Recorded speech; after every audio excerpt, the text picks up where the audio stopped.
Morning sir. Good morning sir. Good morning sir.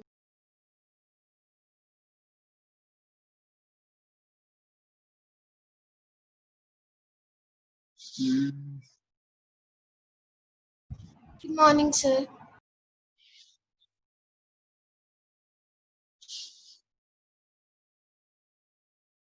Shivami को group में डाल दो, क्लास स्टार्ट हो गई है। सर डाल दिया।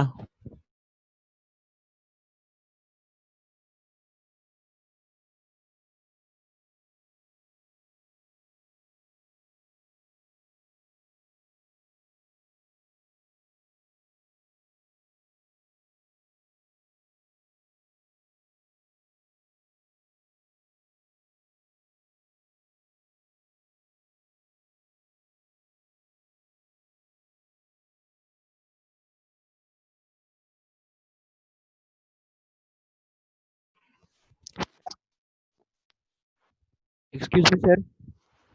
हाँ बोलो। सर आज आगे डिस्कशन होगी? नहीं डिस्कशन नहीं, आज पूरा पढ़ाएंगे। आज ईथर तक खत्म, डिस्कशन बाद में रखेंगे। सर कितने बजे तक है क्लास? देखते हैं ईथर जब तक खत्म होता है।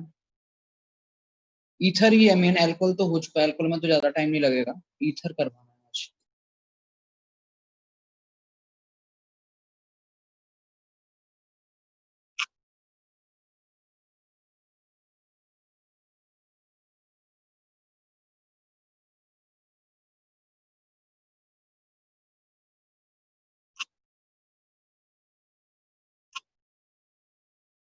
कितने हो गए? 81। Sir happy independence day. Same to you. Happy independence day to all. लेकिन इस बार लग नहीं रहा ना इंडिपेंडेंस।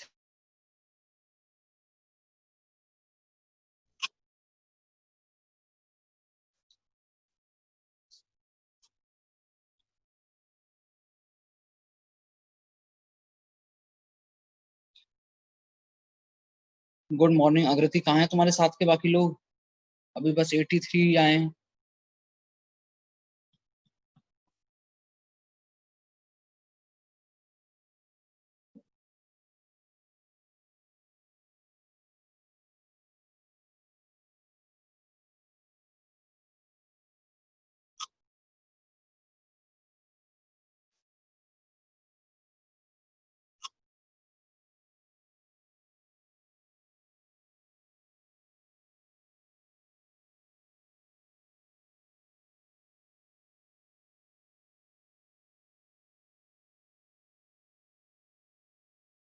क्या करें, 5 मिनट वेट करें, स्टार्ट करें?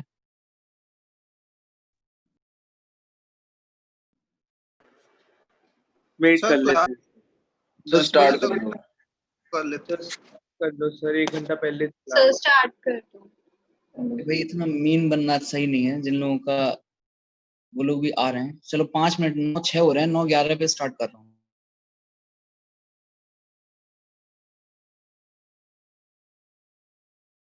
सर ये मुझे आते हैं बट उतने अच्छे से नहीं आते क्योंकि उस वक्त ना हमारे टीचर चेंज हो गए थे और वो उसके बाद उतने अच्छे से रिवाइज हो ही नहीं पाए।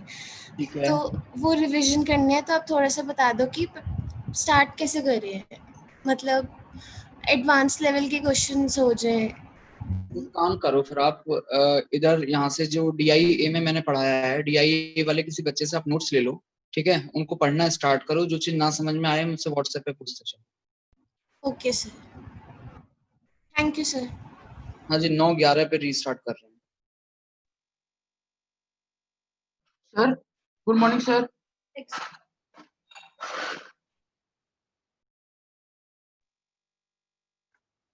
Good morning Akshay.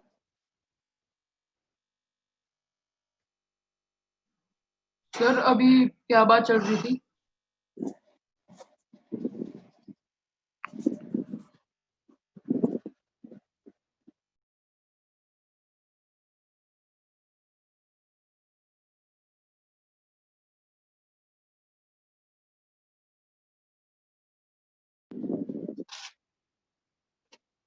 Excuse me, sir.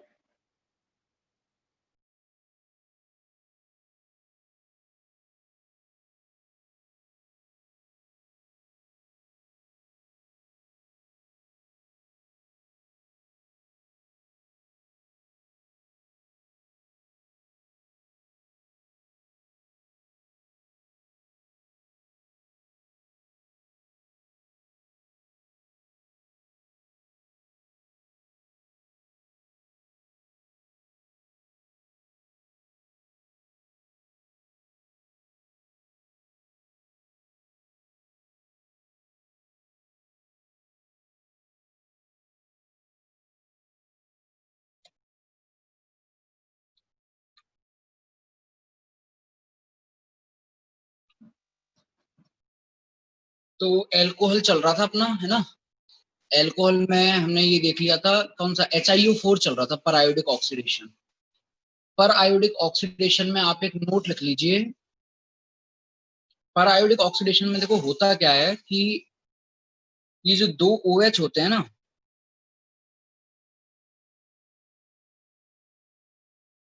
तो इसकी रिएक्शन जब हम HiO4 के साथ करवाते हैं और ये वाला बॉन्ड ब्रेक हो जाता है, तो उसके लिए कंडीशन ये है कि आपके पास में जो डाइऑल है वो सिन होना चाहिए। मतलब दोनों के दोनों OH ग्रुप सेम साइड में होने चाहिए। एक्चुअली होता ये है कि कुछ ये इस तरीके का कॉम्प्लेक्स बनता है इसमें, O-, double bond O, double bond O, double bond O, ये इसके साथ आके जुड़ता है, इसके साथ आके जुड़ता है, फिर यहाँ से कुछ इस बॉन्ड को ये ब्रेक करवाता है। सॉरी, हाँ, मतलब इस तरीके से जुड़ करके और फिर इस बॉन्ड को ब्रेक करवाता है। तो दोनों OH का सेम साइड होना जरूरी है। अब अगर मान लीजिए दोनों सेम साइड नहीं है, किसी और तरफ है, तो सिंगल बॉन्ड जब तक है तब तक कोई दिक्कत नहीं है। सिंगल बॉन्ड में क्या है, रोटेशन हो सकता है, और रोटेशन में वो दोनों OH ग्रुप जब सेम साइड पे आ जाएंगे, उस टाइम पर ये जो बॉन्ड ब्रेक हो रहा है वो वाला काम हो जाएगा। अब इसमें क्या है, जैसे इस कंपाउंड को देखो आप, ये कंपाउंड है, इसमें इसके दो आइसोमर होते हैं, OH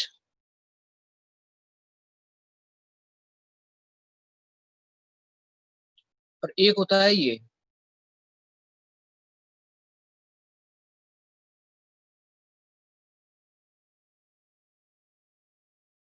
OH और OH। तो इसमें आप देख सकते हो दोनों OH जो है वो सेम साइड पे हैं, और इसमें दोनों OH सेम साइड पे नहीं है, और कभी आ भी नहीं सकते, क्योंकि ये तो रिंग है, रिंग में तो रोटेशन रेस्ट्रिक्टेड होता है।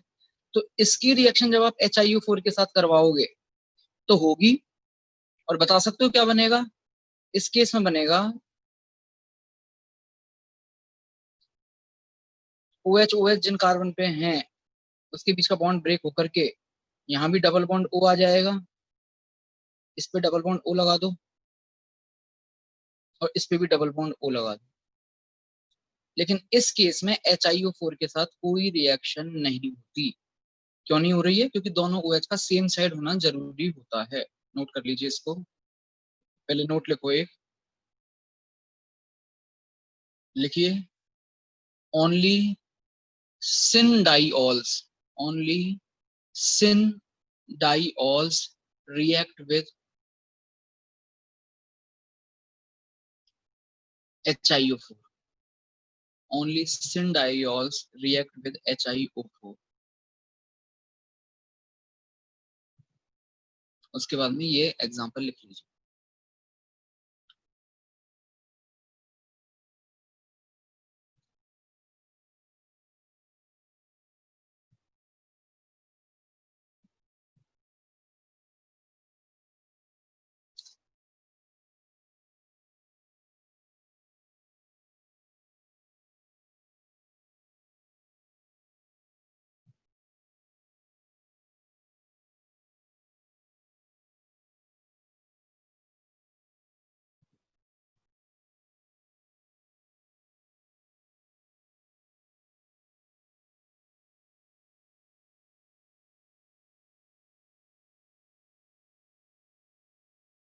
नेक्स्ट हेडिंग डालेंगे इसके बाद में, test to distinguish between 1 degree, 2 degree and 3 degree alcohol.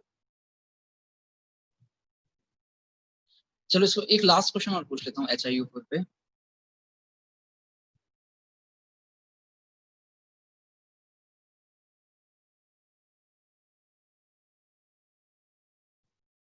इसकी रिएक्शन HiO4 के साथ हो रही है, बताइए क्या क्या बनेगा।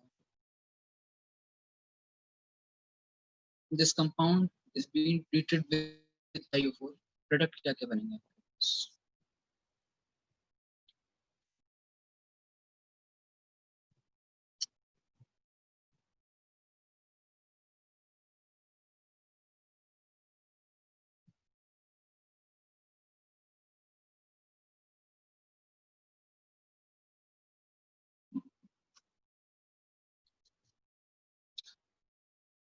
आर्यन, मेरी आवाज आ रही है? आर्यन नौटियाल,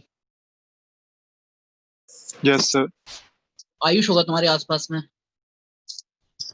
हाँ मतलब मैं देख लेता हूँ।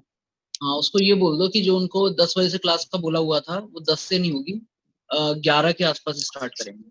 वो क्लास में उसमें ग्रुप में डाल देगा। ओके सर, बोल देता हूँ।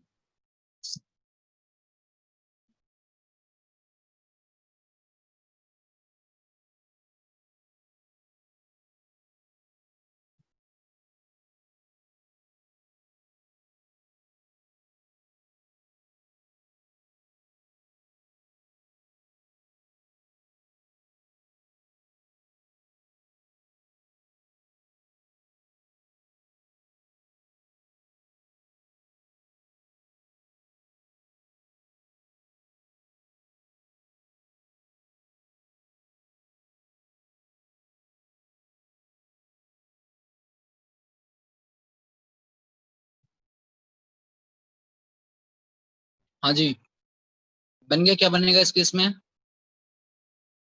बोलो।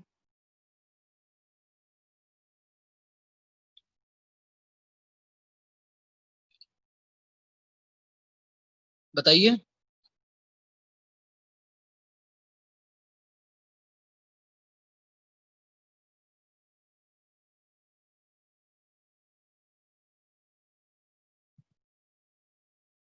अरे इतना टफ थोड़ी नहीं है क्वेश्चन। देखो जो 3 सीओ वाले हैं ना, वो तो कन्वर्ट हो जाएंगे इसमें। जो 3 सीओ वाले हैं, इधर भी OH और इधर भी OH। यस सर, इसमें कन्वर्ट हो रहे थे सर, पर इसमें पानी निकालने के बाद सर 2 ऑक्सीजन एक साथ बिल्कुल पास पास में। हाँ, तो ये किस में कन्वर्ट हो जाएगा? CO2 में। यस सर, 3 मोल तो CO2 बनेंगे CO2 के। Yes sir, CO2। और जो ये वाला है, ये वाले हैं 3, कार्बोक्सिलिक एसिड 3 बनने में। ये CH के साथ में OH एक तो पहले से था, 2 और आ गए। फिर से यहाँ से H2 हटा दो, क्या बन जाएगा? HCOOH। 3 बनेंगे हमारे CO2 के मॉलिक्यूल और 3 बनेंगे फॉर्मिक एसिड के। हेडिंग डालेंगे test to distinguish between 1 degree, 2 degree and 3 degree alcohol. इसमें फर्स्ट आता है हमारा एक्सक्यूज मी सर। लुकास। हाँ जी। सर एक बार दोबारा बता दो CO2 के मॉलिक्यूल्स कैसे बने? ये जो CO वाला पार्ट है, ये बताइए इसमें ये वाला बॉन्ड ब्रेक होगा या नहीं होगा? Yes sir. एक OH लग जाएगा इस कार्बन पे, CO वाले कार्बन पे। और इधर देख के यस बताइए सर। ये वाला बॉन्ड ब्रेक होगा या नहीं होगा? Yes sir. इधर भी OH लग जाएगा। तो ये रहा ना CO, इधर भी OH लगा दिया और इधर भी OH लगा दिया। क्या बन गया? ये क्या बोलते हैं इसको? Carbonic acid. Carbonic acid. Carbonic acid stable थोड़ा होता है, टूट यस जाता है। सर। क्या? यस। हाँ जी। तो टेस्ट में फर्स्ट तो आता है आपका लुकास टेस्ट। लुकास टेस्ट के बारे में मैंने कल आपको बता दिया था, तो ये बता दीजिए कल आपने लिख लिया था या फिर से बताऊं? सर फेयर में नहीं लिखा था। सर बता दो। फिर से बता दो सर, फिर से बता दो। चलो इधर देखो, लुकास टेस्ट में क्या करते हैं हम, कोई अल्कोहल होता है हमारा, ये कुछ भी हो सकता है, इसकी रिएक्शन हम करवाते हैं HCl के साथ इन प्रेजेंस ऑफ ZnCl2। ये जो आपका रिएजेंट है HCl प्लस ZnCl2, इसको बोला जाता है लुकास रिएजेंट।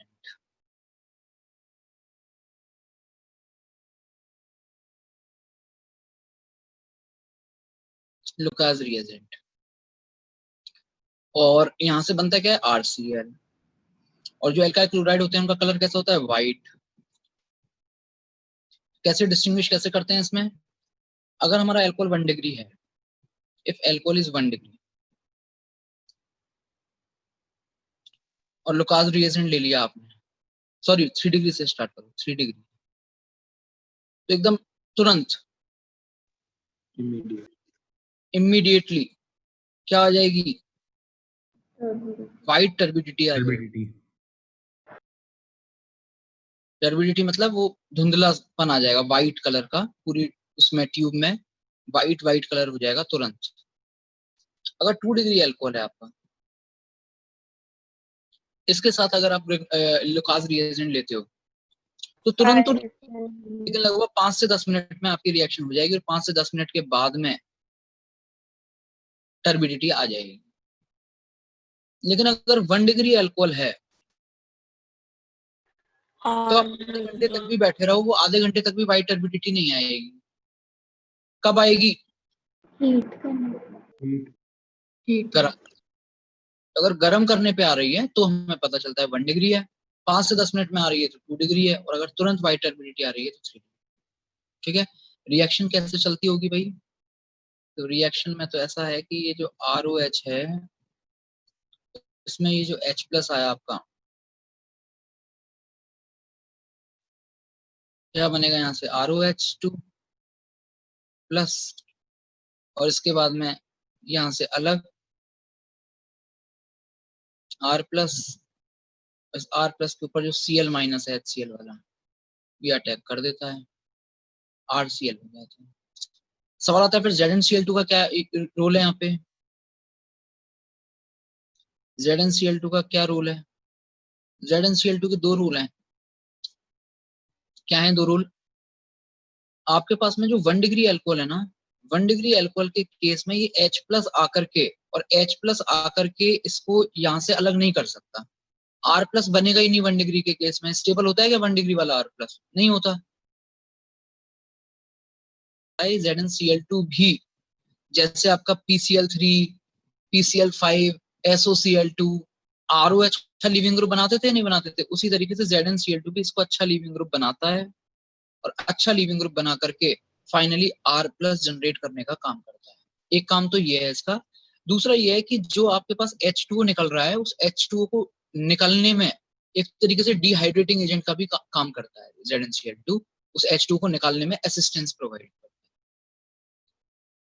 तो ZnCl2 का मेन रूल क्या है यहाँ पर? जो 1 डिग्री अल्कोहल है उसमें भी ये OH को आसानी से हटा पाएगा, रिएक्शन करवा पाएगा।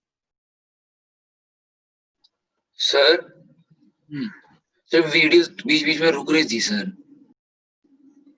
वीडियो रुक रही है क्या सबकी? ठीक आ रही सर। सर मेरी ठीक आ रही है।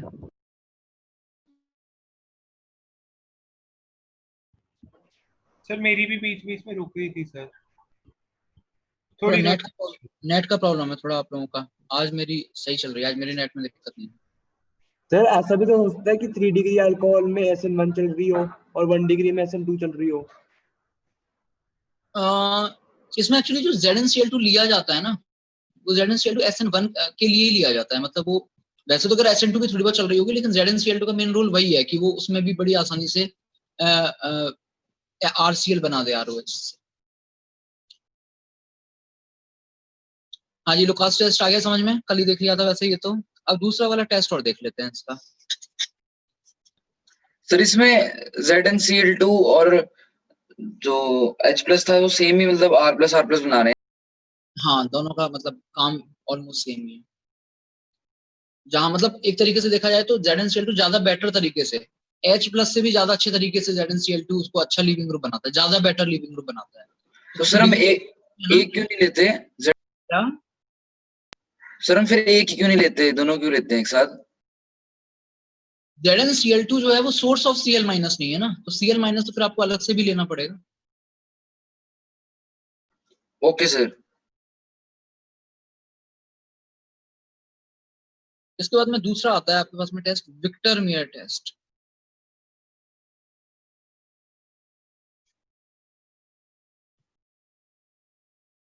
विक्टर मेयर टेस्ट, हाँ जी, क्या है Victor Meyer test?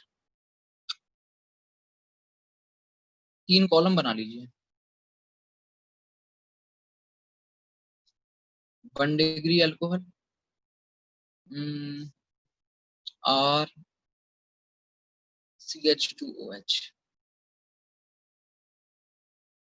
2 degree alcohol,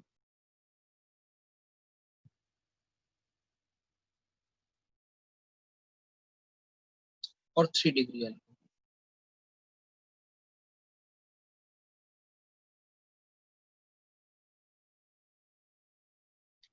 सबसे पहले रिएक्शन करवाई जाती है HI या फिर और रेड फॉस्फोरस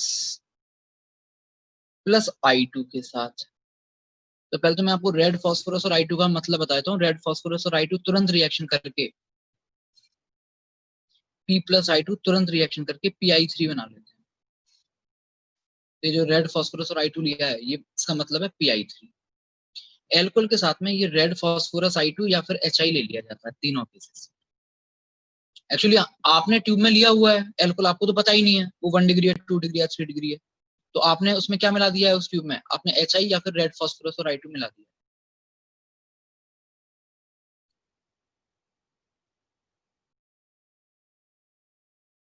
सेम यहाँ पे बताइए जरा क्या हो जाएगा, क्या बन जाएगा? बोलो भाई, पड़ी हुई रिएक्शन है, क्या बनेगा? अरे इतना टफ थोड़ी नहीं है। HI की रिएक्शन RCH2OH के साथ RCH2I RCH आयोडाइड बन जाएगा। इधर भी आयोडाइड, इधर भी आयोडाइड और इधर भी आयोडाइड।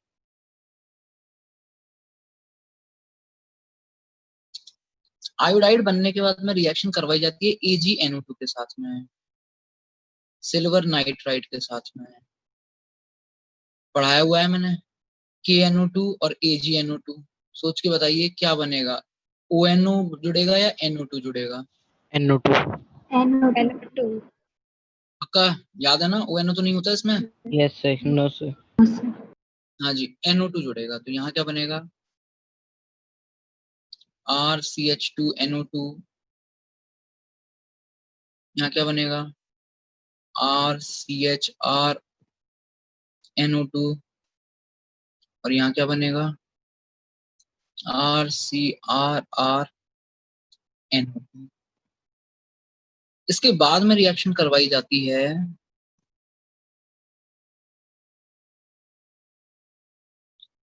हाँ जी, या तो सिंपल HNO2 ले लिया जाता है, पर आपको पता है HNO2 जनरली अवेलेबल होता नहीं है, तो फिर क्या लिया जाता है इसकी जगह पे? NaNO2 और HCl या H2SO4। तो वही NaNO2 और H2SO4 ले लिया जाता है। जो भी लिखना चाहो, HNO2 भी लिख सकते हो, NaNO2 और H2SO4 भी लिख सकते हो। अब HNO2 लेने के बाद में जो प्रोडक्ट आप बनाओगे ना, उसके लिए क्या करना है आपको? वाटर का मॉलिक्यूल रिमूव करना है। तो पहले मैं आपको HNO2 की स्ट्रक्चर बताता हूँ। HNO2 की स्ट्रक्चर क्या होती है? HNO2 की स्ट्रक्चर होती है ये, यही बता देते हैं।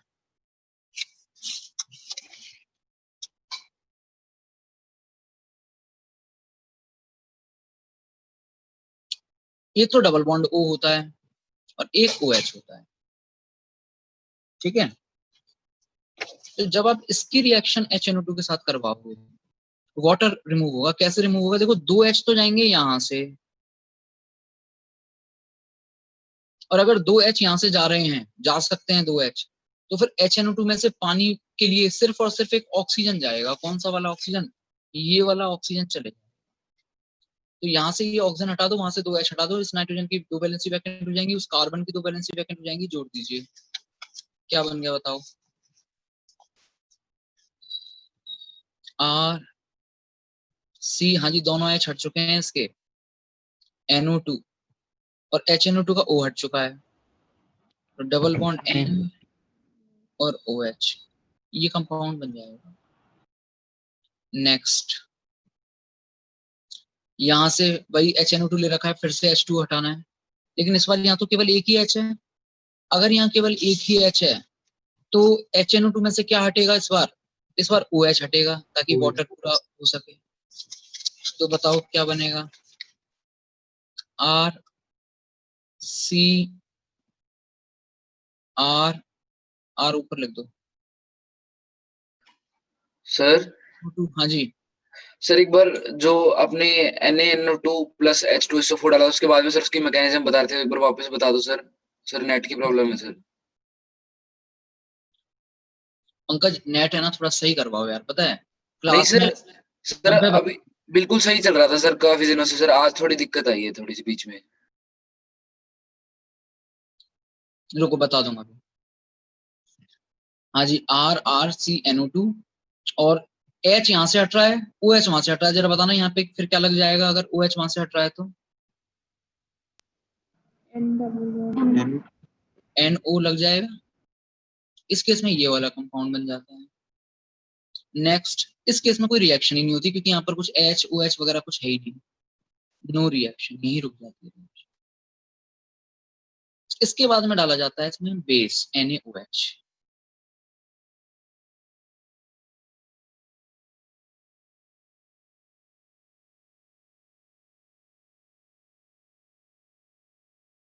यहाँ कुछ नहीं।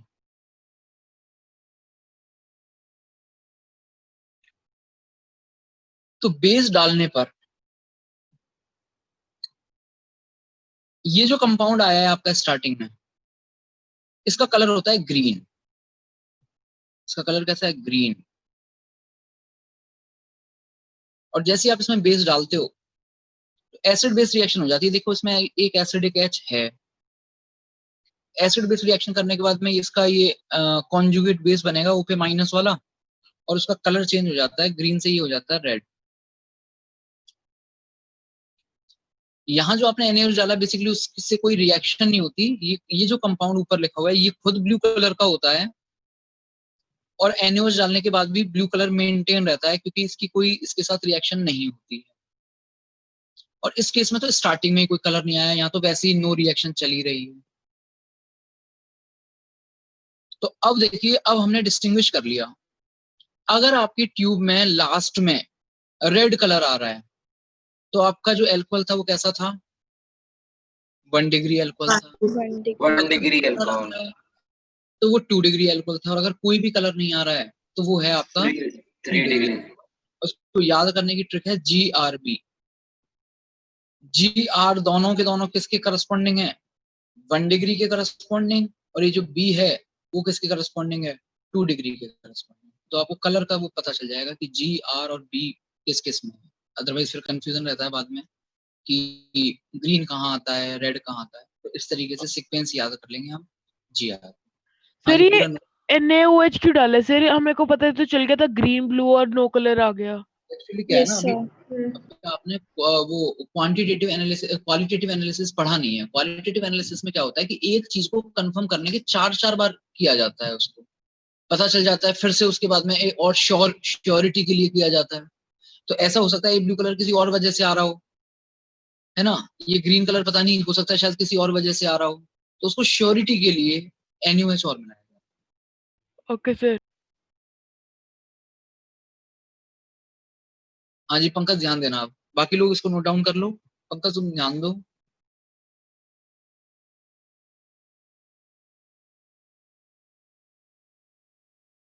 इसमें श्रेय बताने का कुछ भी नहीं है। आप अगर देखोगे ना सीक्वेंस ऑफ रिएक्शन, आपको अपने आप समझ में आ जाएगा क्या क्या चल रहा है।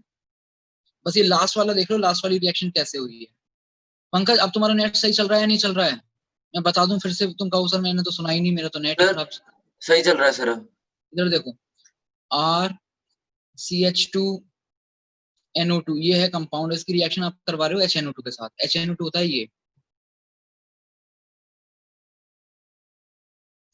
तो जब इसकी रिएक्शन इसके साथ करवाते हैं तो हमें अल्टीमेटली वाटर निकालना होता है। तो वाटर हम कैसे निकाल रहे हैं? 2H तो यहाँ से हटा रहे हैं और ऑक्सीजन ये वाला हटा रहे हैं।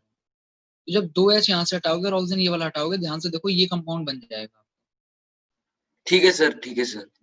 ठीक है, और इस केस में क्या करोगे? इस केस में H यहाँ से हटाएंगे और OH यहाँ से हटाएंगे, तो फिर NO लग जाएगा। ठीक है सर।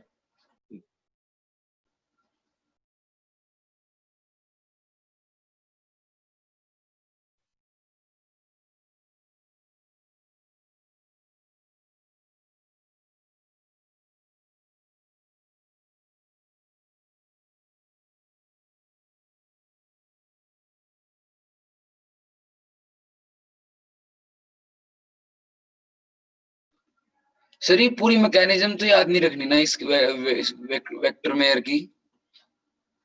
मैकेनिज्म तो मैंने बताई ही नहीं है इसमें, आपको सीक्वेंस बताया है। तो सर मतलब सीक्वेंस सारा कि कब कौन सा रीजन, बाद में कब कौन सा, अगला कौन सा पूछ लेता है कई बार, तो ये तो याद होना चाहिए, इंपॉर्टेंट टेस्ट है। Okay sir. पंकज अल्कोहल के कितने क्वेश्चन कर लिए? सर 40 या 35 किए होंगे अभी। कर लिए 30-40? Yes sir. आज कर लेना, आज फ्री रहोगे दिन भर।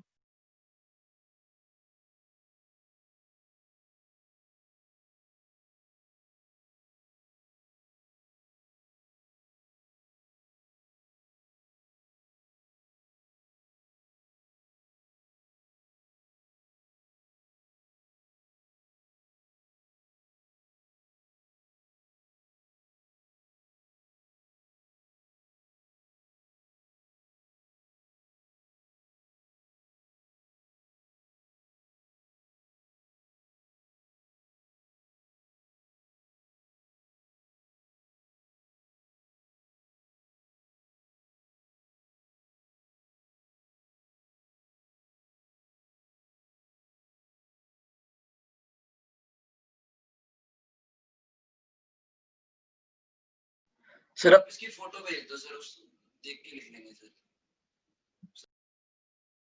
ठीक है, क्लास के बाद भेज दूंगा। सर अभी पढ़ा देना आप। हाँ जी, हो गया। सर वो स्ट्रक्चर एक बार दिखा दोगे आप, जो अभी आपने बताया था?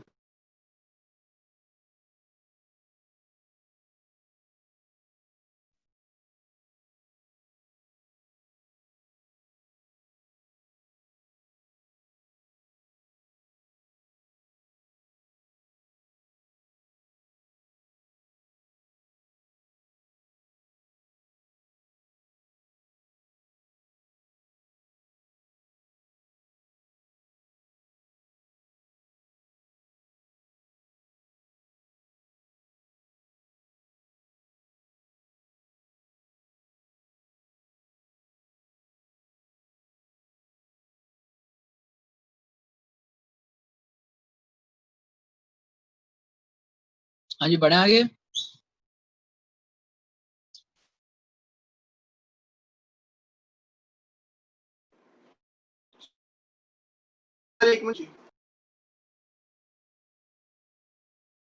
Yes sir. हाँ जी, हेडिंग डाल लीजिए इसके बाद में ईथर एंड एपॉक्साइड्स।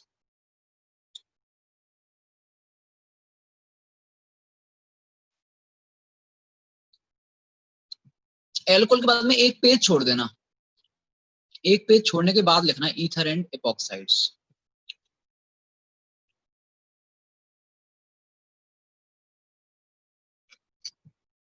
तो इसमें भी सेम वही तरीका रहेगा अपना। सबसे पहले हम देखेंगे मेथड ऑफ प्रिपरेशन, कैसे कैसे हम प्रिपेयर कर सकते हैं। तो पहले आप लोग ही बताइए जो जो मेथड आप जानते हो, कैसे कैसे आप बना सकते हो।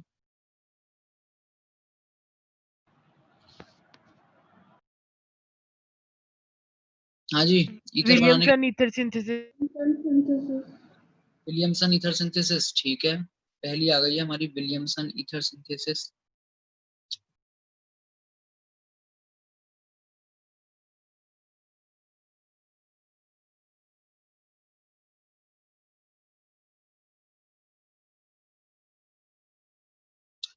रिएक्शन ये हम जानते ही हैं। एल्कोक्साइड। Sir CH3।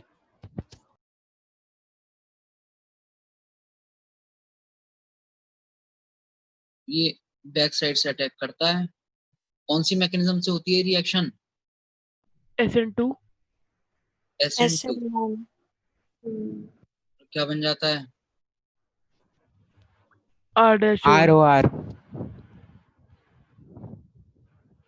इसमें बस ये चीज का ध्यान रखना कि जो हमारा एल्काइल हैलाइड है। सर इसमें एल्काइल हैलाइड को हीट करके भी बना सकते हैं सिल्वर ऑक्साइड की वजह से। अभी ये वाला देखना, भी रुको, अगले पूछने तब बताना। Alkyl halide should not be कैसा? हाँ जी, एल्काइल हैलाइड कैसा नहीं होना चाहिए? 3 डिग्री नहीं होना चाहिए। कल बताया था, अगर 3 डिग्री होगा आपका एल्काइल हैलाइड तो क्या हो जाता है? तो एलिमिनेशन रिएक्शन हो जाती है। SN2 नहीं होता। और क्या बन जाता है? एलिमिनेशन होकर के एल्कीन। एल्कीन। जबकि हम क्या बनाना चाह रहे हैं? ईथर बनाना चाह रहे हैं। तो विलियमसन ईथर सिंथेसिस ऑलरेडी हमने पढ़ी हुई है। अगला मेथड बताइए second. Sir sir alkyl halide को हीट करते हैं सिल्वर ऑक्साइड की प्रेजेंस में। Dry Very- silver oxide. Very good. तो दूसरा मेथड है हमारे पास, सीधे एक लाइन में ही लिख लो उसको, और तो क्या लिखना उसमें। हाँ जी, कैसा लिया जाता है सिल्वर ऑक्साइड? ड्राई ड्राई अगर मॉइस्ट ले लोगे तो क्या होगा?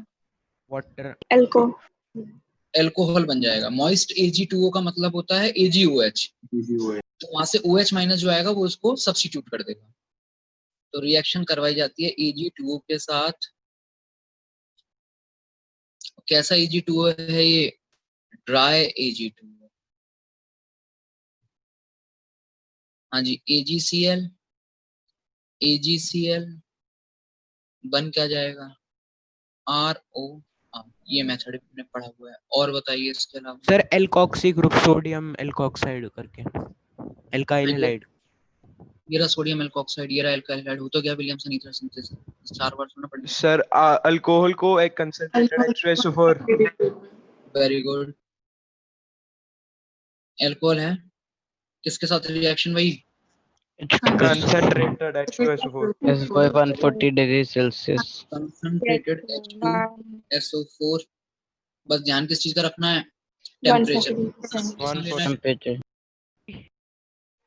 कितना लेना है? 140 डिग्री। 140। 413 केल्विन। 140 देख लेना, शायद यही होता होगा। इतना ही होता है ना 140 में जोड़ना? 273 यस सर, इतने ही होता है। यस सर, यही है ना। इतने केल्विन पर आपके पास ईथर बन जाएगा। इसकी मैंने मैकेनिज्म ऑलरेडी बताई हुई है आपको। बस ये है कि इस 413 केल्विन पे जो आपका वाटर का जो डिहाइड्रेशन चल रहा है वो कैसे होगा? वो होगा इंटरमोलेकुलर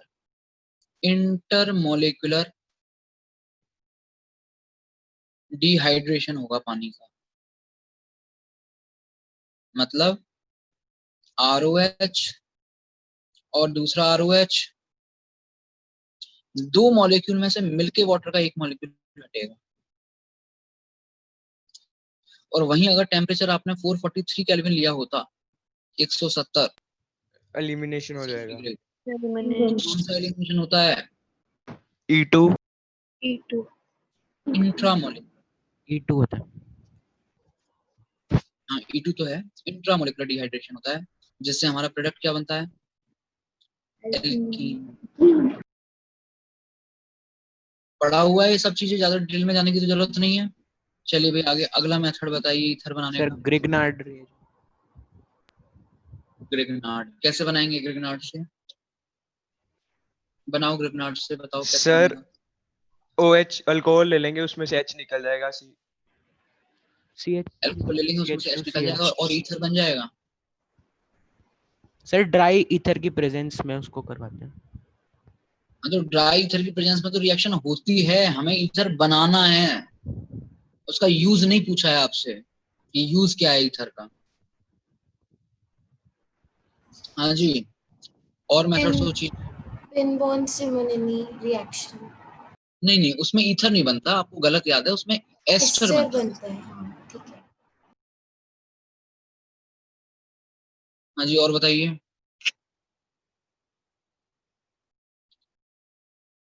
एक मिनट। RCl के साथ ड्राई Ag2O हो गया। उसके बाद में ये एल्कोहल वाली हो गई 413 पे। विलियमसन ईथर सिंथेसिस हो गई। विलियमसन ईथर सिंथेसिस के बाद में अगली रिएक्शन मैं बताता हूँ आपको। हाँ, ये लिखिए। ROH है या फिर फिनॉल है।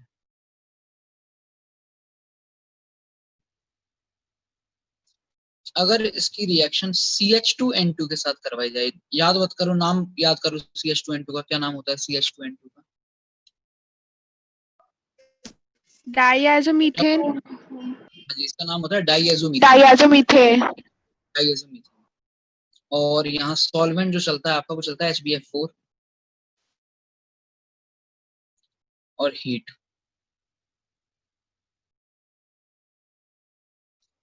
तो इसमें क्या होता है? CH2 कार्बीन आपके पास में यहां से रिलीज होती है, CH2। और ये जो कार्बीन आपके पास रिलीज हुई है, इसको ऐसे लिखो आप, OH ऐसे, यहाँ पे OH ऐसे लिखो। ये कार्बीन यहाँ बीच में इंट्रोड्यूस हो जाती है, इसमें भी हो जाएगी, इसमें भी हो जाएगी। क्या बन जाएगा? ROCH3 या फिर PHOCH3। ये क्या बन गया आपका? मिथाइल ईथर बन जाते हैं यहाँ से, मिथाइल ईथर। तो ये मिथाइल ईथर बनाने का एक तरीका होता है, किसी भी एल्कोहल या फिनॉल की रिएक्शन डाईएजोमीथेन के साथ करवा। ये भी नोट डाउन कर लीजिए, नया मेथड है।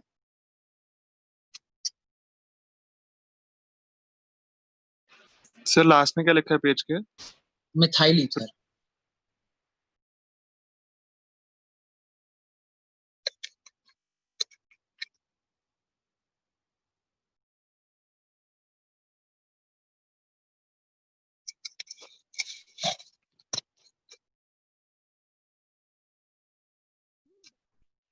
एक छोटी सी गलती हो गई इसमें, फिनॉल के साथ हमें HBF4 की जरूरत नहीं होती, क्योंकि फिनॉल पहले से ही काफी अच्छा एसिडिक है, आराम से वो H वैसे ही हट जाएगा, आपको कोई कैटलिस्ट लेने की जरूरत नहीं पड़ेगी। तो इसको नोट के फॉर्म में लिख लेना।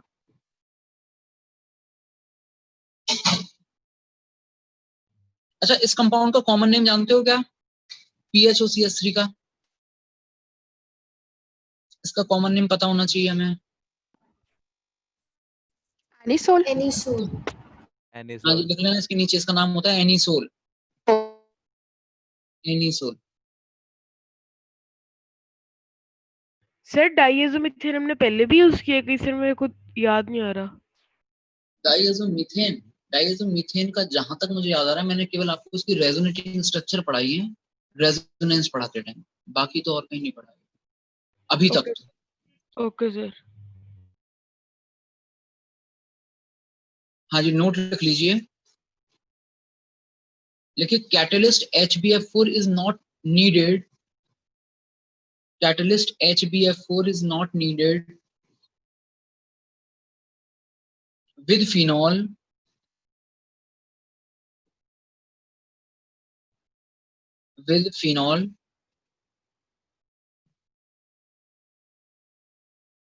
because its H is quite acidic, because its H is quite acidic.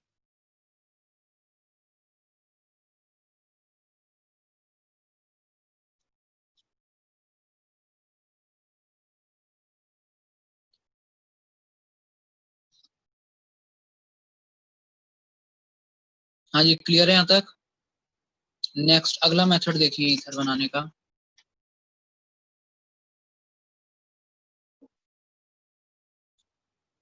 Fifth ही है ना?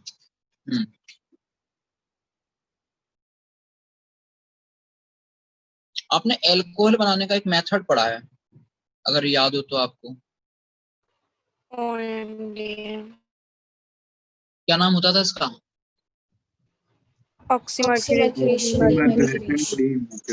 इसमें ये बताइए, ऑक्सीमर्क्यूरेशन 2 स्टेप में होता था, पहले ऑक्सीमर्क्यूरेशन फिर डीमर्क्यूरेशन। इस ऑक्सीमर्क्यूरेशन वाले स्टेप का रिएजेंट क्या क्या होता था? HgOAc होल ट्वाइस और hydronium ion. HgOAc whole twice और हाइड्रोजन आयन। हाइड्रोजन आयन नहीं होता था भाई, पानी होता था। पानी H2O न्यूक्लियोफाइल की तरह अटैक करता था उस पे, नॉन क्लासिकल कार्बोकैटायन। ठीक है, तो OMDN तो होता है किसका मेथड? एल्कोहल बनाने का। अब मेथड सुनना, नाम ये है ऑक्सीमर्क्यूरेशन। अब नाम आ रहा है आपका एल्कोक्सीमर्क्यूरेशन, डीमर्क्यूरेशन।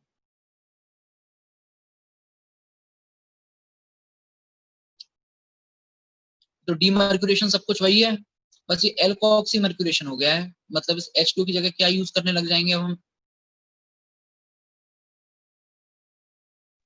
बताइए भाई, H2 की जगह क्या यूज करने लग जाएंगे एल्कोक्सीमर्क्यूरेशन में? OCH3। OCH3। CH CH3OH alkoxy थोड़ी नहीं, एल्कोक्सी है। CH3OH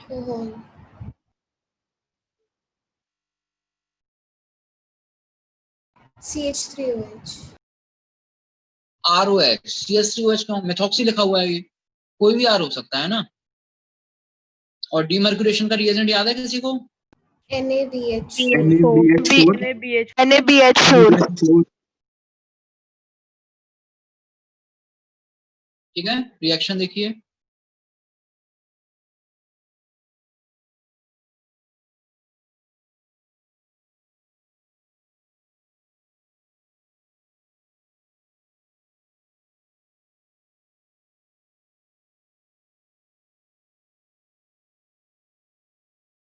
बताइए भाई प्रोडक्ट क्या बनेगा। पहले तो ये बता दो, मार्कोनिकॉफ के हिसाब से जोड़ोगे या एंटी मार्कोनिकॉफ के हिसाब से जोड़ोगे? मार्कोनिकॉफ मार्कोनिकॉफ के हिसाब से जब जोड़ोगे आप, तो यहाँ तो जुड़ेगा H, और ऑक्सी मर्क्यूरेशन डीमर्क्यूरेशन में OH जुड़ता था, इस बार OR जुड़ेगा।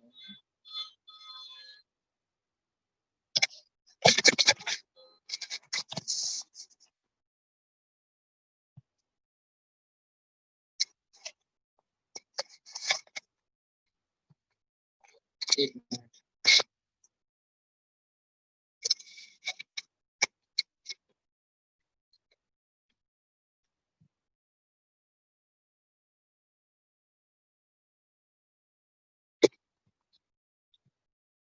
आगे बात समझ में? इस तरीके से आपके पास इधर देखिए, ये क्या लिखा हुआ है, ये भी एक एल्काइल ग्रुप है और ये भी एक एल्काइल ग्रुप है, तो ROR क्या बन गया, ईथर बन गया।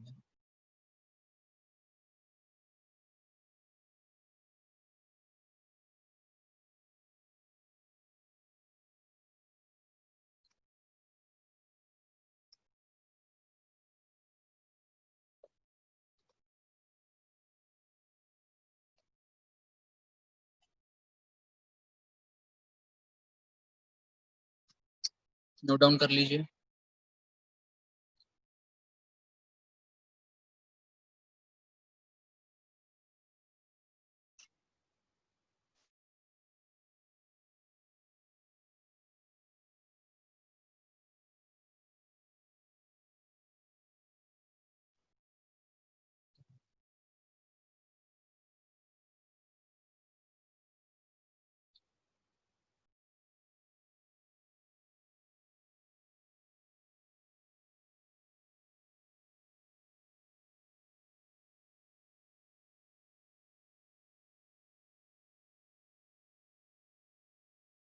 हाँ जी आगे बढ़े, लिख लिया?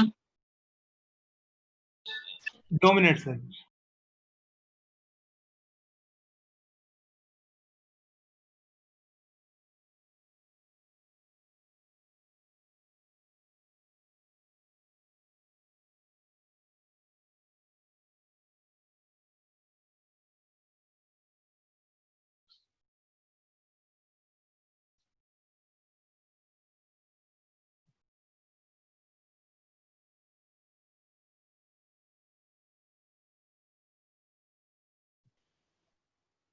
ये भी लिख लेना एक मेथड, ग्रिग्नार्ड रिएजेंट से कैसे बना सकते हैं।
डन।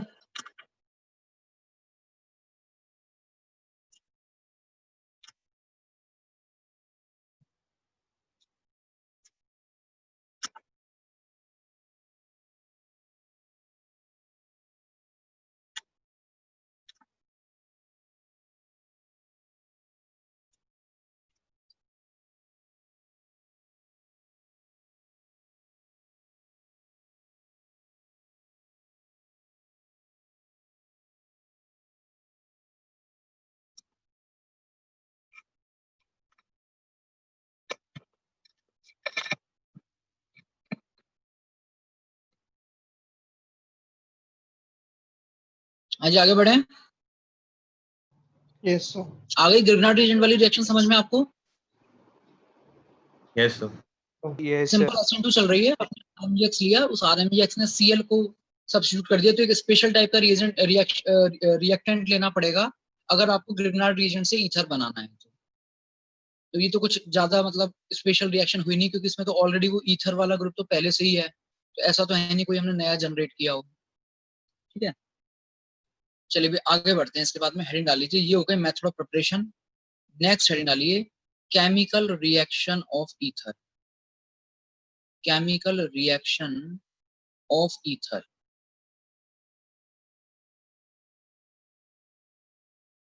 केमिकल रिएक्शन क्या क्या है ईथर की?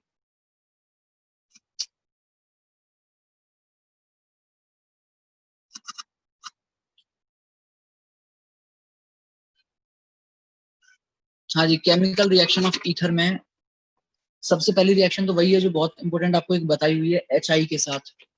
और उसके बहुत सारे केसेस मैंने आपको बता दिए, कब SN1 होगी, कब SN2 होगी, किस केस में क्या क्या प्रोडक्ट बनेगा। याद आ रही है? 1 मोल HI लेंगे तो क्या होगा, 2 मोल HI लेंगे तो क्या होगा। Yes sir. यस ये है एनिसोल। इसकी रिएक्शन HI के 1 मोल के साथ करवाई तो बताओ क्या होगा, और 2 मोल के साथ करवाई तो बताओ क्या होगा। तो बस इसको यहीं खत्म कर देते हैं। बोलिए, पहले तो आपको ये बताना पड़ेगा कि SN1 होगी या SN2 होगी, और फिर 1 मोल के साथ क्या होगा और 2 मोल के साथ क्या होगा। एक और,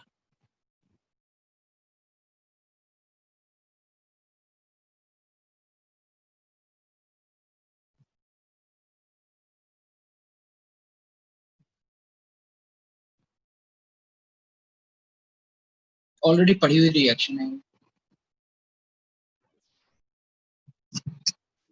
सर CH3I और फिनॉल। ये सर दोनों में ही बनेगा, ऊपर वाले में। दोनों में ही? सर दोनों में ये बना है। नहीं होगी। ये हाँ सर। जी, क्योंकि फिनॉल जो है वो फर्दर HI के साथ कोई रिएक्शन नहीं करेगा, दोनों में सेम बनेगा। पहले वाले केस में चाहे 1 मोल ले लीजिए चाहे 2 मोल ले लीजिए, दोनों में सेम बनेगा, CH3I और OH। ये और बता दीजिए मैकेनिज्म कौन सा चल रही है, SN1 या SN2? SN2 चल रहा है। SN2 sir. मैकेनिज्म से हो रहा हूँ। अगली में बताइए यहाँ पर क्या होगा। इसमें SN1 SN1 हो। SN1 हो। तो पहले SN1 फिर SN2। तो इसमें टोलुइन बनेगा। टोलुइन नहीं, CH2 के साथ I आएगा और CH3OH। पहले तो आपको ये बताना पड़ेगा कि SN1 या SN2। पहले SN1 होगी। सर पहले स्टेप में SN1 होगी, सेकंड में SN2 होगी। SN2 हो जाएगी सर। Yes sir.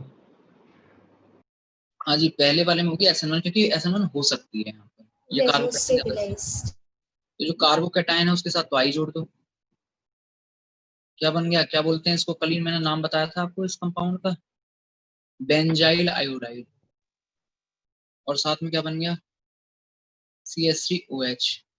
ये जो हुआ है वो हुआ है SN1 मैकेनिज्म से पूरा। और जब 2 मोल लोगे आप, तो 2 मोल में इतना काम तो होगा ही होगा SN1 वाला। उसके अलावा जो ये जो कंपाउंड है ये और CH3I में कन्वर्ट हो जाएगा, और इसका जो CH3I में कन्वर्जन है वो होगा SN2 में। क्लियर है? अच्छा, इससे रिलेटेड एक मैं थोड़ा सा नोट आपको भेज रहा हूँ, लिखना तो नहीं है आपको अभी, बाद में लिख लेना, बस अभी तो पढ़ लो और आगे बढ़ो। जी शेल मेथड एक होता है जिससे हम ये बता लेते हैं कि किसी कंपाउंड में कितने एल्कोक्सी ग्रुप हैं। तो कैसे पता करते हैं वो एक बार आप फटाफट पढ़ लीजिए।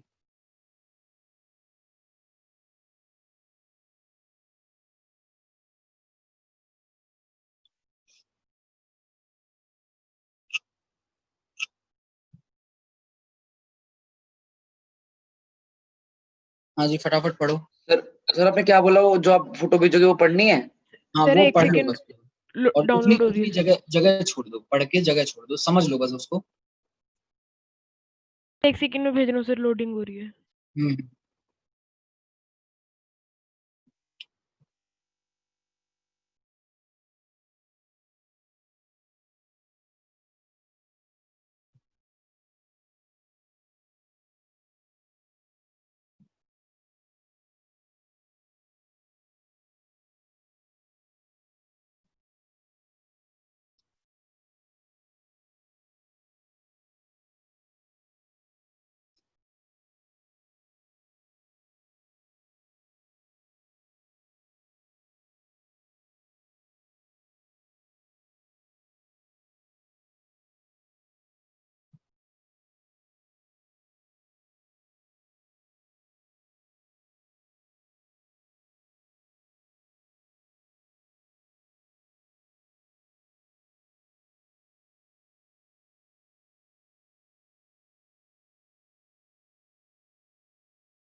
हाँ जी आगे समझ में।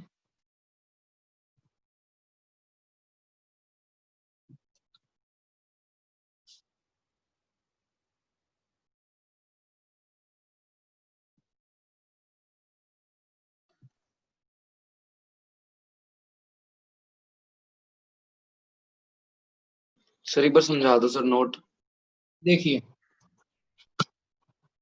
किसी कंपाउंड में कितने एल्कोक्सी ग्रुप हैं, ओ आर ग्रुप कितने हैं, इसको डिटेक्ट करने के लिए हम लोग ये रिएक्शन यूज करते हैं। और इसको जब ओ आर ग्रुप डिटेक्ट करते हैं तो उस मेथड का नाम होता है जी शेल मेथड। जी शेल मेथड में क्या किया जाता है, मतलब रिएक्शन वगैरह करवा दी जाती है, और जब रिएक्शन आप करवा दोगे एक्सेस ऑफ एच आई के साथ, तो आपके पास क्या बनेगा, आर आई बनेगा या नहीं बनेगा, आर आई। तो जो एल्काइल आयोडाइड आपके पास बनेंगे, उन एल्काइल आयोडाइड को एब्जॉर्ब करवा लिया जाता है AgNO3 में, AgNO2 में, नहीं 3 ही है, AgNO3 में। तो AgNO3 के साथ जब रिएक्शन होगी तो क्या होगा, फटाफट AgI का प्रेसिपिटेट बन जाएगा। तो जितने भी R थे, OR जितने भी थे, उन्होंने क्या बनाया है, RI, और वो RI क्या बना रहा है, AgI। तो बेसिकली जितने मोल OR थे उतने मोल AgI आपके पास बन चुका है। इस AgI को ये प्रेसिपिटेट हो चुका है, इसको कलेक्ट कर लिया जाता है, सुखा लिया जाता है, और फिर इसका वेट कर लिया जाता है। वेट करने के बाद इसके मोल पता चल जाते हैं, और वहां से हमें पता चल जाता है कि आपके स्टार्टिंग में OR कितने थे। बताओ बात समझ में आई या नहीं आई? Yes sir. चलिए भाई नेक्स्ट आगे बढ़ते हैं। इसके बाद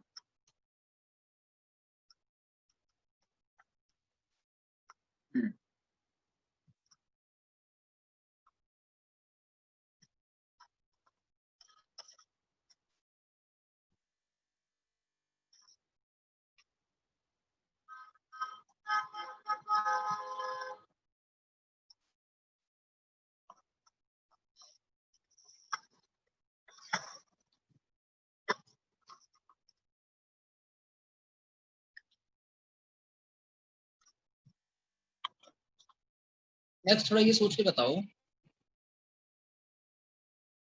ROR है और डाइल्यूट H2SO4 लिख दिया जाए, या फिर H+ और H2 लिख दिया जाए। हाँ जी सोचिए बताइए क्या होगा।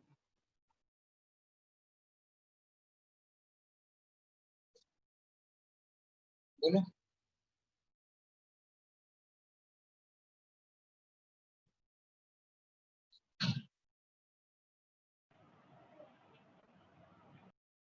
एल्कोहल बन जाएंगे अभी। आपने रिएक्शन पढ़ी हुई है,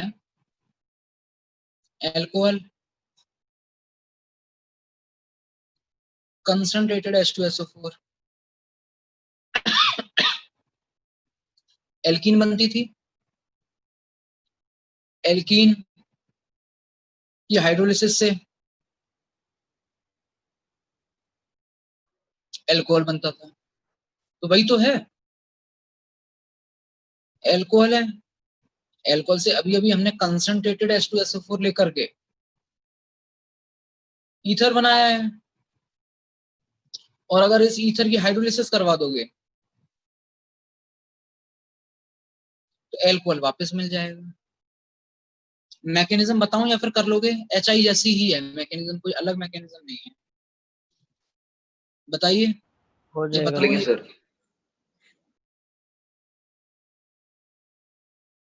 ये भी लिख लीजिए आप। इसके अलावा एक दो रिएक्शन और देखो इसकी, ईथर की, PCl5 के साथ। तो इसका PCl5 के साथ क्या बनता है, डायरेक्टली आप देखो ऐसे याद रख सकते हो उसको, ट्रिक है, मैकेनिज्म नहीं है।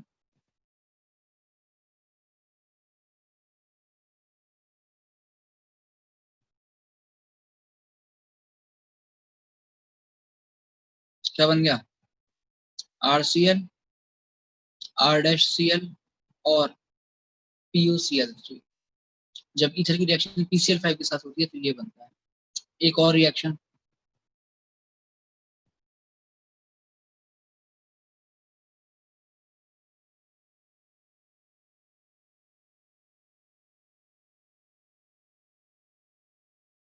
CH3COCl के साथ। इस केस में क्या होता है,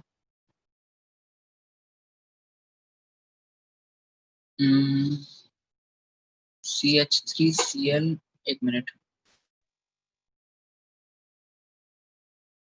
COOCH3,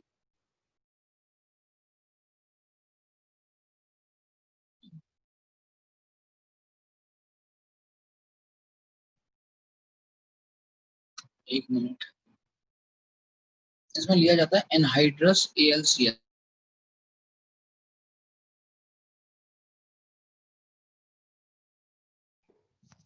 सर आपकी वीडियो रुक गई।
अब आ रही है क्या आवाज?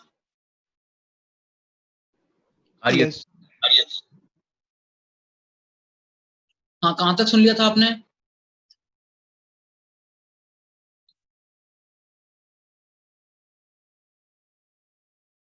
देखिए,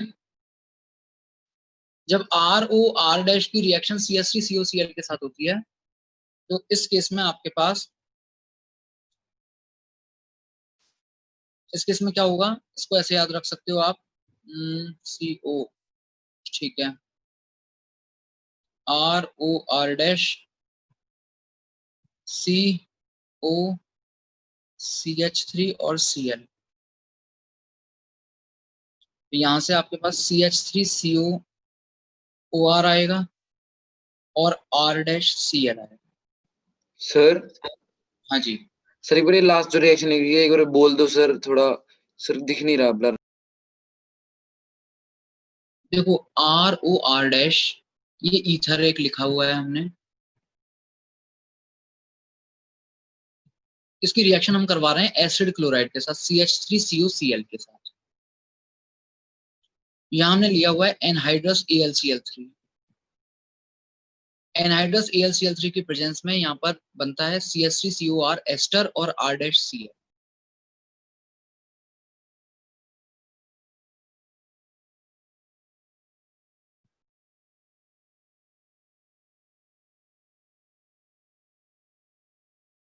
प्रॉपर दिख पा रहा है या नहीं दिख पा रहा है?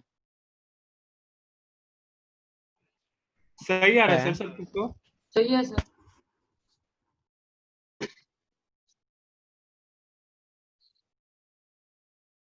Next,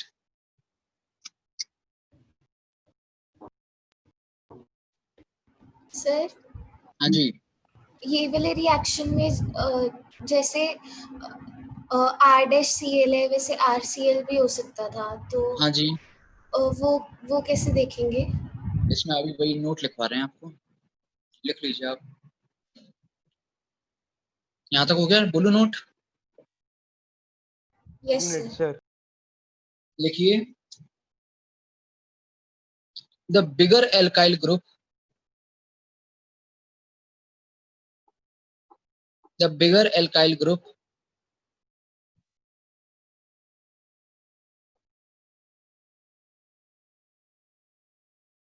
the bigger alkyl group will go with Cl। the bigger alkyl group will go with Cl, मतलब CH3 CH3 OCH3, इसकी रिएक्शन आप CH3 COCl के साथ करवा रहे हो एनहाइड्रस AlCl3 की प्रेजेंस में। क्या होगा, बिगर जो एल्काइल ग्रुप है वो Cl के साथ जाएगा तो टर्शरी ब्यूटाइल क्लोराइड बन जाएगा और साथ में क्या बनेगा, CH3COOCH3।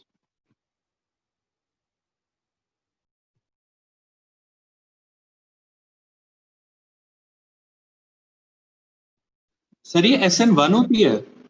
कौन सी? हाँ, ये SN1 होती है।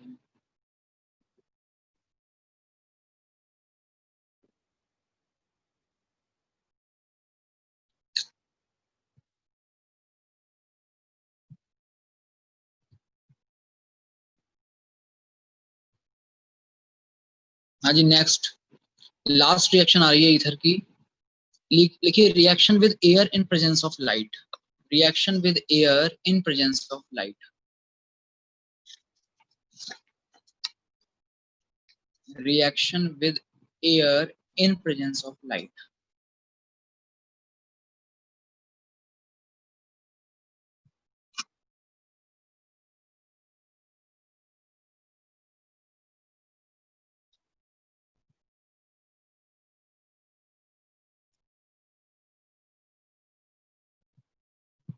लिखेंगे इसमें, देखिए, in presence of air and light ether forms peroxide। Ether form peroxide। कोई ईथर है आपके पास?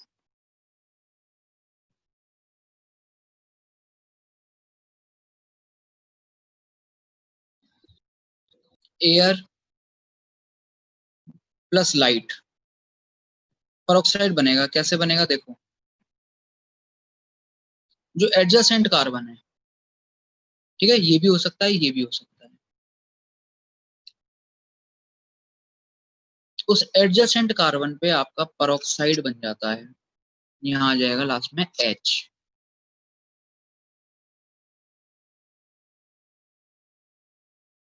और आप ध्यान से देखिए, कोई हमने अलग से कोई रिएक्टेंट नहीं लिया इसमें, सिंपल ईथर ही था।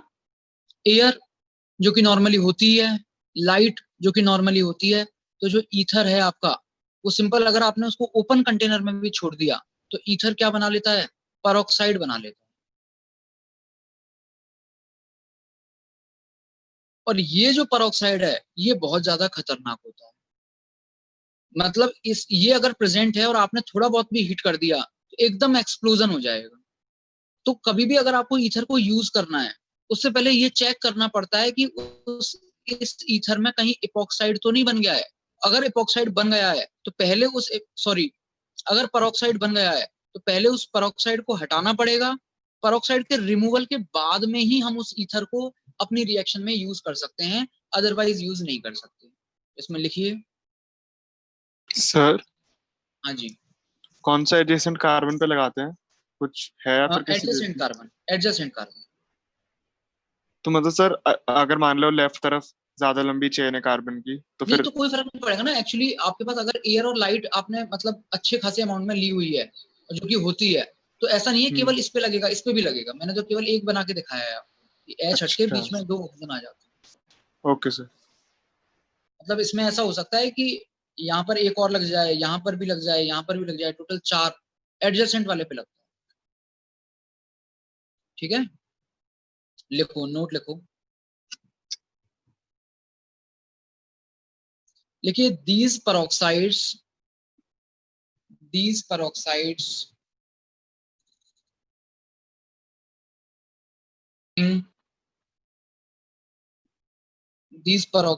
on simple heating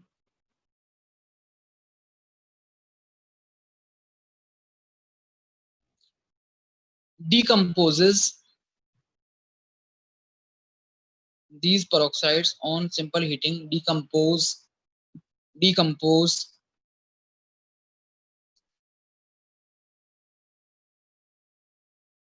which results into serious explosion. Which results into serious explosion.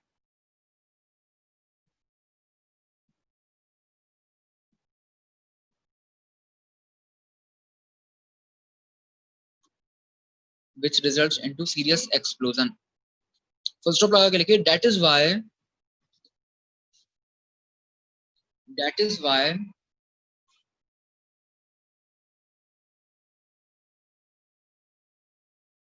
before using ether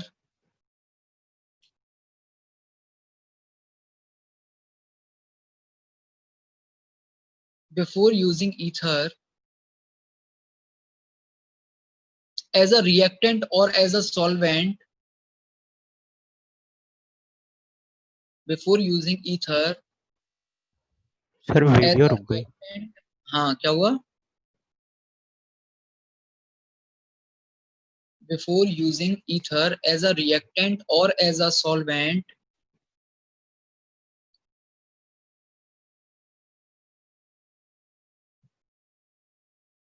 before using ether as a reactant or as a solvent, presence of peroxide is first checked.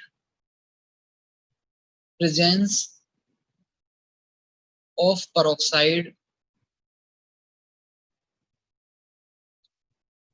is first checked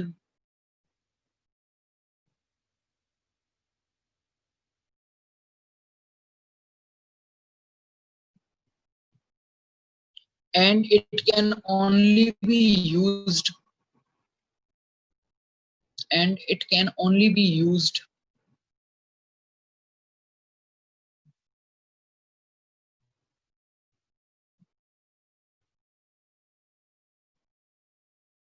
after removing peroxide, and it can only be used after removing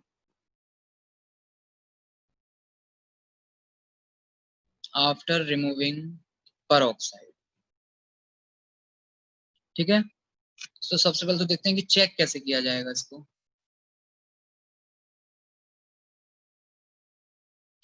ether का sample लिया जाता है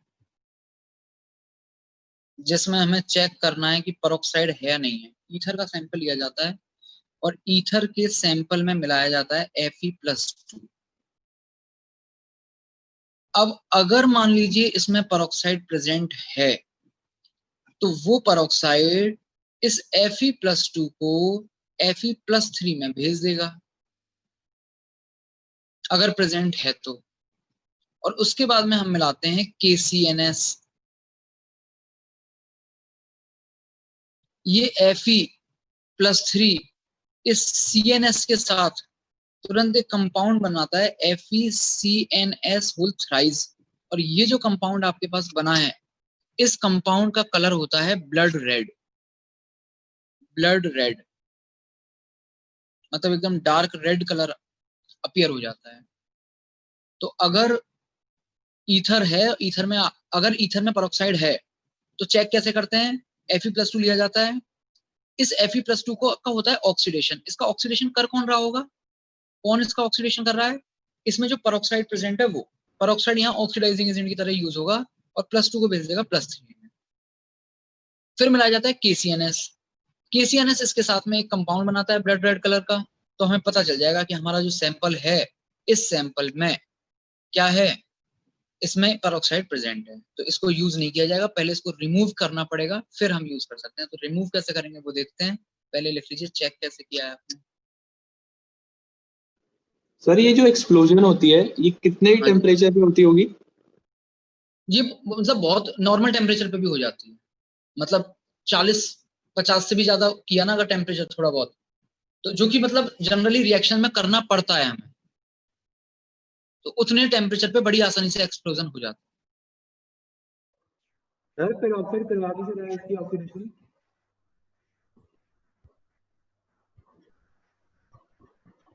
sir फिर ये ether peroxide यहाँ पे रुक क्यों जाता है? ये एनर्जी रिलीज करने के लिए एक्सप्लोड 40 तो वैसे भी नॉर्मल टेम्परेचर हो ही जाता है। क्या मतलब? ये मतलब सर ये ईथर पेरोक्साइड है, ये एक्सप्लोड क्यों नहीं कर जाता? मतलब ये रिएक्शन डायरेक्ट एक्सप्लोजन क्यों नहीं हो जाता? तो ये तो एक्सप्लोड करता ही है ना। तो वो कह रहा नॉर्मली ऐसे ही। नॉर्मली एक्सप्लोड क्यों नहीं कर जाता है? यस सर, मतलब 40 टेम्परेचर इतना तो कोई ज्यादा भी नहीं, मतलब नॉर्मल ही हो जाता अब तो 40। नहीं तो रूम टेम्परेचर नहीं है ना आपके पास में, रूम टेम्परेचर तो लगभग 25 से 30 के आसपास ही है ना। 40 तो यार ज्यादा ही है। 40 अपने आप अगर तुम देखोगे तो कब होता है? गर्मियों में होता है, और वो भी कब? बाहर होता है, अंदर रूम में तो नहीं होगा।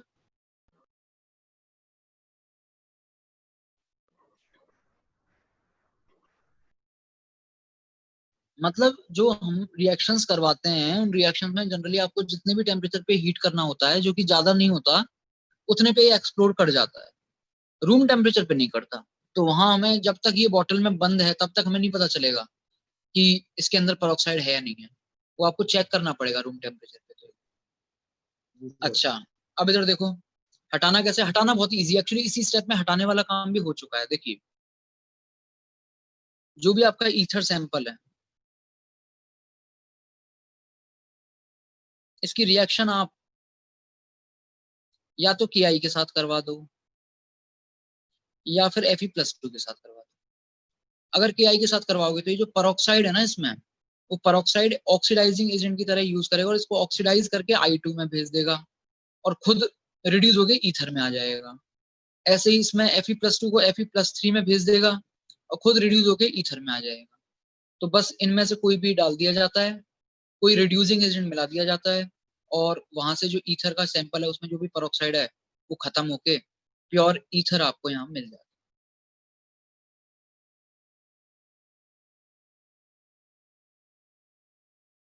Ether sample containing peroxide।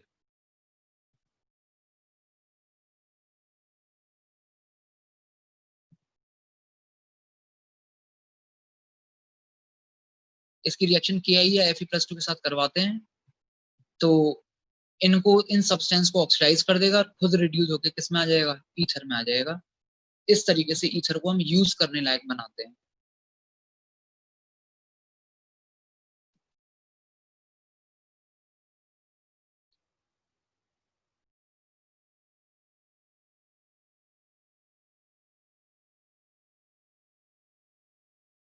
हाँ जी, क्लियर है यहाँ तक? सर पेरोक्साइड दोबारा बताना एक बार, ऑक्सीडाइज करता कैसे है Fe2 पॉजिटिव को? यार आवाज क्लियर नहीं आ रही, एक बार फिर से बोलो। पेरोक्साइड ऑक्सीडाइज कैसे करता है सर Fe2 पॉजिटिव को, ऐसे कह रहा है? ये सर ऑक्सीडाइज कैसे करता है Fe2 पॉजिटिव को?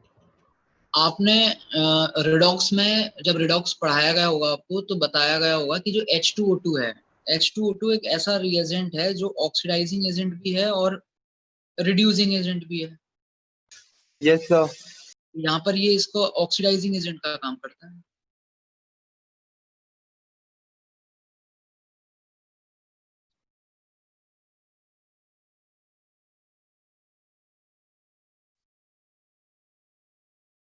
हाँ जी, एक लास्ट रिएक्शन और देख लीजिए, हेडिंग डालिए हैलोजनेशन। हैलोजनेशन,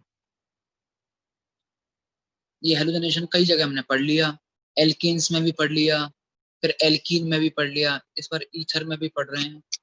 देखिए कैसे हैलोजनेशन होगा। आपने रिएक्टेंट ले लिया है CH3 CH2O CH2 CH3 और ये लिया है एक्सिस में। रिएक्शन चल रही है Cl2 और HNO के साथ में। अगर ये एक्सिस में है तो क्या होगा, मोनो हैलोजनेशन होगा। और मोनो हैलोजनेशन कहाँ होगा,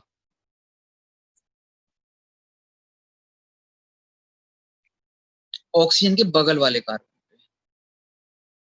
अगर आपने इसको एक्सिस में ले लिया होता, अगर Cl2 हमने एक्सिस में ले ली होती तो क्या बनता,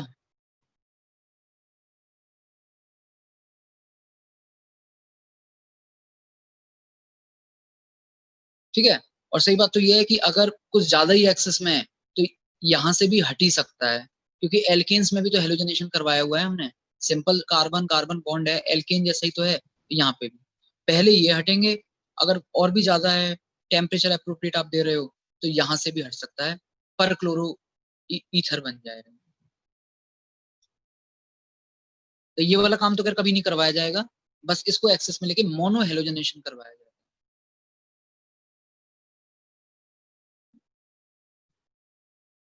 लिख लीजिए।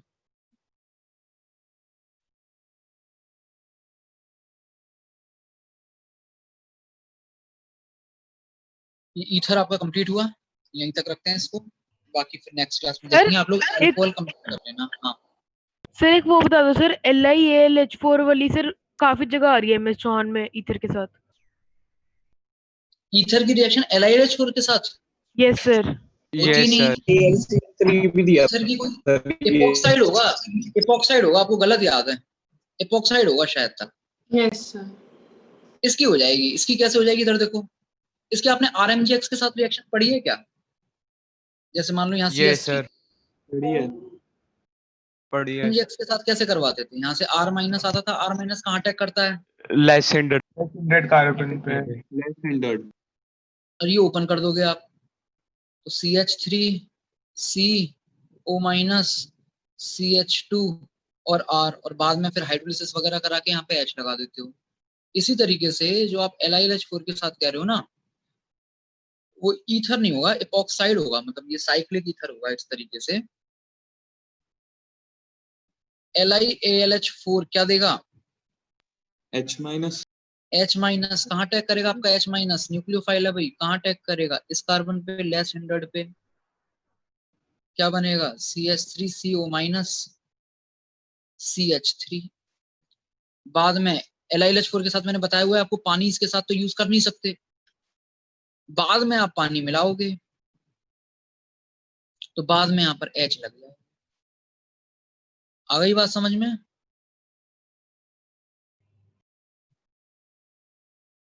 क्लियर है? Excuse me sir. हाँ जी। सर आपने जब ऑर्गेनिक की स्टार्टिंग में हमें मोनोहाइड्रेशन वाला बताया था, आपने कहा था कि Cl2 हम कभी एक्सेस में नहीं लेंगे, तो उस वाले केस में भी ले सकते हैं कि वो बन जाएगा फिर? एक बार फिर से बोलो यार, आपकी बात समझ में नहीं आई, कुछ पीछे म्यूजिक चल रहा है। सर जब आपने वो न्यूक्लियोफिलिक सब्स्टिट्यूशन रिएक्शन की हेडिंग लिखवाई थी ना, उससे पहले आपने वो मोनोहाइड्रेशन लिखवाया था कि Cl2 जिसमें एक्सेस में लिया था, आपने कहा था वो वाला नहीं होएगा, बट ये वाला हो सकता है, तो फिर वो वाला क्यों नहीं हो रहा? एक मिनट रुको। किसी को कल्पिश की बात समझ में आई है तो कोई मेरे को एक बार बता दे क्या कहना चाह रहा है वो।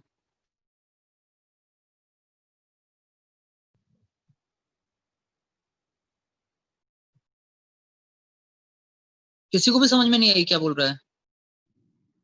सर शायद कह रहा है कि ये एक्सिस में अगर हम लेते हैं Cl2 तो वो यहाँ पे हाँ वो कह रहा है कि पहले आपने लिखवाया था कि ये रिएक्शन नहीं होती और अब हो नहीं नहीं नहीं नहीं नहीं नहीं, ये नहीं लिखवाया है नहीं होती।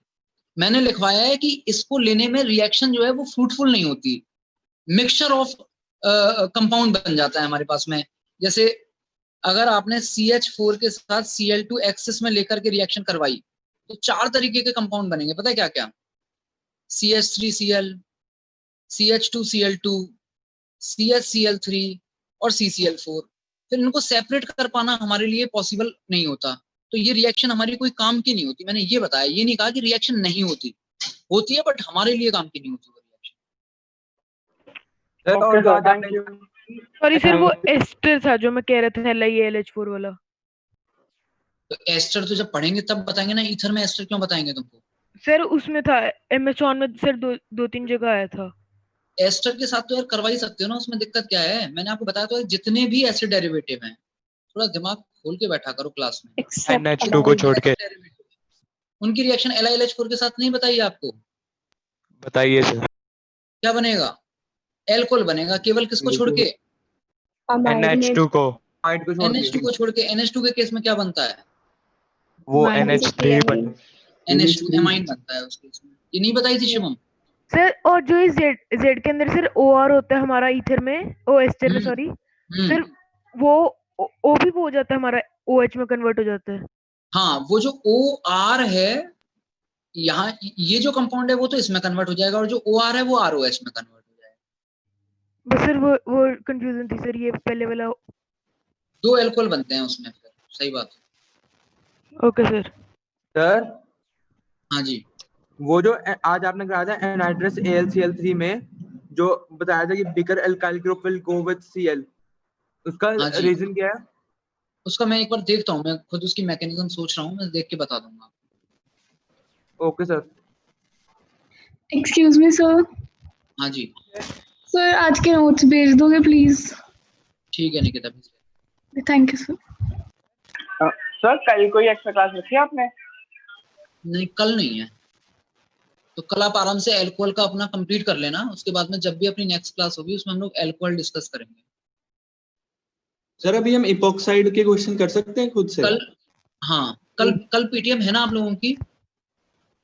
Yes sir. हाँ ठीक है।